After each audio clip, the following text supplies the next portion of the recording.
I was setting interior wall bundles and then exterior pre-framed walls. They had bundles of interior walls and they'd throw them up there, whatever room they were marked to. Exterior walls, I was setting them one at a time. I think the interior wall bundles were around 5,000 pounds. And then the exterior walls, they didn't weigh too much because they were just one wall panel at a time. We had the full jib out and then we had the hydraulic luffer.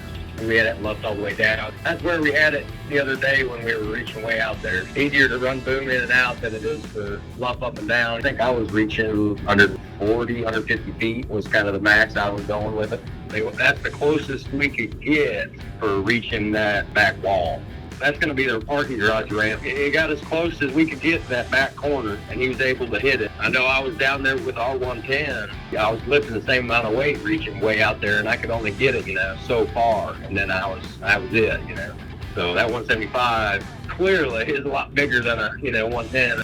But we've had different smaller cranes for the first and second story, starting out on the first floor, but then as the floors go up, you need more reach. So then gradually they get bigger and bigger cranes that they're needing. Instead of charging them for a bigger crane the entire time, we was renting smaller cranes to get what they needed done. And then as the floors went up, they required them to have a larger machine to reach and then to haul them bundles and heavy loads all the way up and back. We've had all sorts of cranes over there. And we're trying to lower the crane bill for the customer,